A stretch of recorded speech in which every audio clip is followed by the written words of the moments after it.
اصل بات یہ ہے نا کہ میرے محترم وفاقی وزیر ہے یا جتنے بھی ڈپارٹمنٹ کے لوگ ہیں، پھر تو چاہیے کہ ان کو فوری طور پر استعفیٰ دینا چاہیے۔ میں خود پارلیمنٹ کا ممبر رہ چکا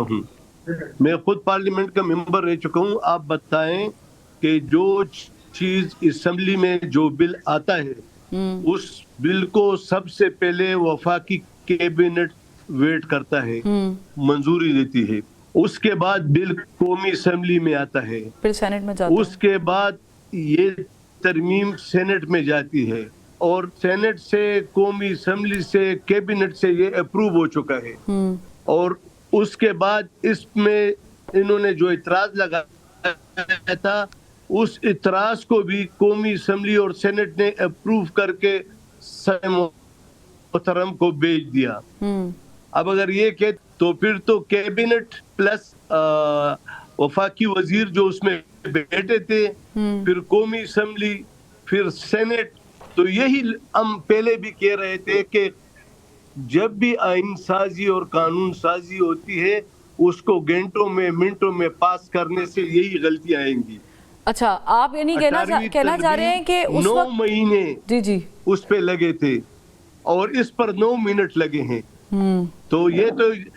اگر یہ سب کچھ پاس ہوا ہے تو اس کے علاوہ ابھی کوئی چارہ نہیں۔ دیکھیں، مدارس کو ہم خود قومی دائرے میں لانا چاہتے ہیں، اسمبلی نے بل اور سینٹ نے منظور کیا کہ کیبنٹ نے وزیر اعظم کی موجودگی میں منظوری دی ہے،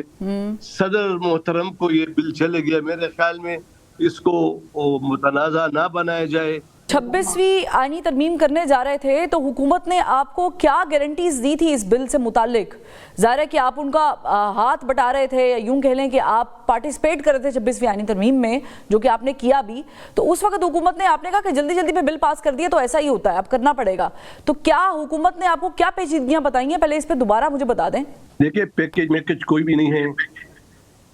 مولانا فضل الرحمان صاحب نے 26ویں آئینی ترمیم میں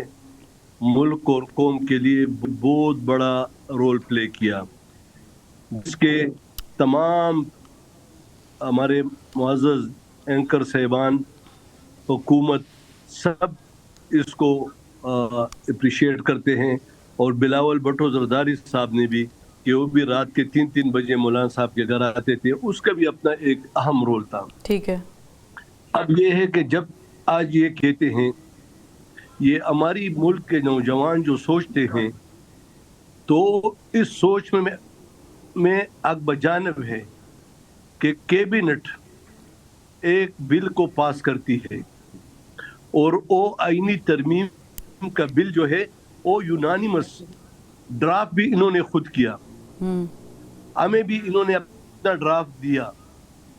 اور پھر ہم نے اپنے وکلاء سے، پی ٹی آئی کے پارلیمنٹیرین سے اس بل پر ڈسکشن کی، ٹھیک، اور یہ بل انہوں نے کیبنٹ میں پاس کر لیا۔ کیبنٹ کے بعد انہوں نے قومی اسمبلی سے پاس کیا، پاس کر لیا، تو ابھی اسمبلی کے بعد سینٹ سے بھی ہو گیا حاجی صاحب، لیکن صدر کو ایسا کیا فیل ہوا ہے کہ انہوں نے دستخط نہیں کیے؟ پاکستان پیپلز پارٹی کے صدر ہیں، صدر تو بخیر پورے ملک کے ہیں، لیکن اس کا موقف تو ہوگا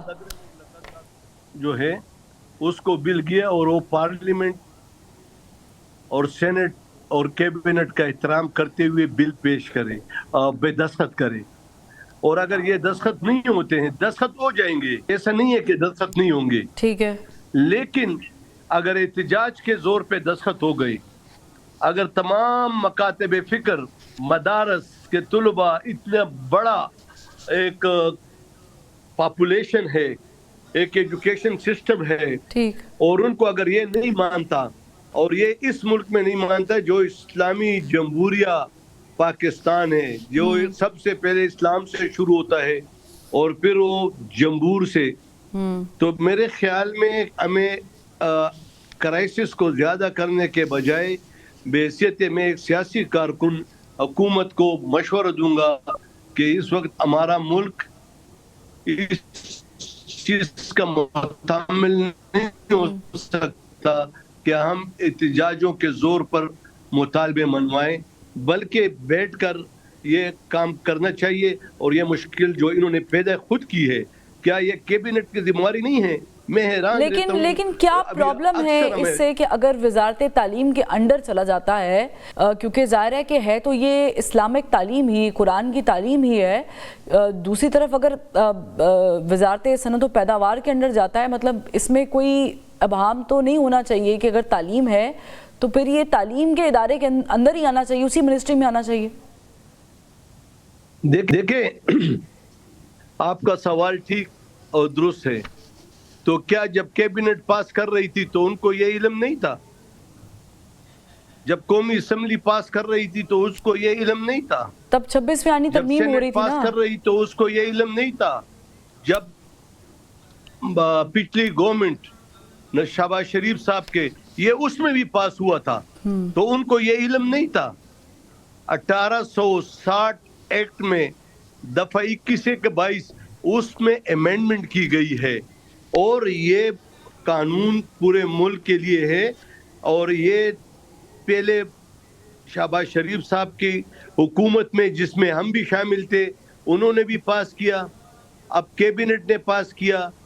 تو میرے خیال میں اس سے جاگ ہنسی نہ بنایا جائے کہ قومی اسمبلی اور کیبنٹ اور سینٹ میں جو لوگ بیٹھے ہیں وہ آنکھیں بند کر کے ہر چیز پہ دستخط کرتے ہیں، جبکہ میرے کہیں انٹرویو آپ کے سامنے ہیں کہ ہم نے کہا بل پاس کریں لیکن خدا را ممبران کو کاپیاں دے، اس پر 10 15 20 دن بحث کر لے. نہیں تو آپ کا بل بھی تو بڑا خفیہ تھا نا جب یہ پورا تھا غلام علی صاحب، یہ بھی تو بل انتہائی خفیہ رکھ کے پیش کیا گیا اور پاس کیا گیا. لیکن مجھے صرف یہ بتائیں کہ یہ جو آپ چاہ رہے ہیں اگر اس بل کی منظوری ہو جاتی ہے، اس سے مدارس کے طلباء کو آپ کی نظر میں ایسا کیا فائدہ پہنچے گا جو وزارت تعلیم کے انڈر رہ کے نہیں پہنچ سکتا؟ دیکھیں ہم یہ نہیں کہتے ہیں کہ وزارت تعلیم میں فائدہ پہنچے گا یا اس میں پہنچے گا. ہم یہ کہتے ہیں کہ بحیثیت جمعیت علماء اسلام ہم آئین اور قانون اور ریاست کے ساتھ ہیں اور ہم پر آج تک کوئی ایسا ایک دبہ بھی نہیں لگا کہ ہم آئین اور قانون اور ریاست کے خلاف ہیں اور انشاءاللہ ہمیشہ رہیں گے. ہم یہ چاہتے ہیں کہ خود ہم جو یہ کہتے ہیں کہ مدارس پہلے انہی کا ہوتا کہ رجسٹریشن کراؤ، ان کے اکاؤنٹ نہیں کھلتے، ان کو کوئی معاوضہ نہیں ملتا، نہ ان کو کوئی فنڈ ملتا ہے، نہ مدارس حکومت کے فنڈ لیتے ہیں، وہ اپنے خود حساب سے چلتے ہیں. لیکن حکومت کو یہ معلوم ہو جائے گا رجسٹریشن سے کہ ملک میں کتنے مدرسے ہیں، کتنے مدارس ہیں، کس میں کتنے طلبہ ہیں، اس کے اکاؤنٹ، اس کے پیسے آنا جانا خرچ کرنا، یہ سب حکومت کے سامنے آ جائے گا. تو اس میں حکومت کے لیے کیا مشکلات ہے کہ انہوں نے ایک بڑے مذہبی طبقے کو ایک میسج دیا. اگر گورنمنٹ آپ سے کچھ چینجز کرنے کو کہے اس میں تو آپ لوگ تیار ہیں؟ جو بل سینٹ اور قومی اسمبلی نے پیش ہوا اور پاس ہوا اور اس کے بعد اس پہ جو اعتراض آئے، میرے معزز اراکین اور آپ سے بھی یہ کہتا ہوں آپ رولز پڑھ لے، پروسیجر دیکھ لے. جب ایک اعتراض آ جاتے اور قومی اسمبلی اور سینٹ اس کو درست کر لیتے، اس کے بعد کوئی اعتراض نہیں آ سکتا.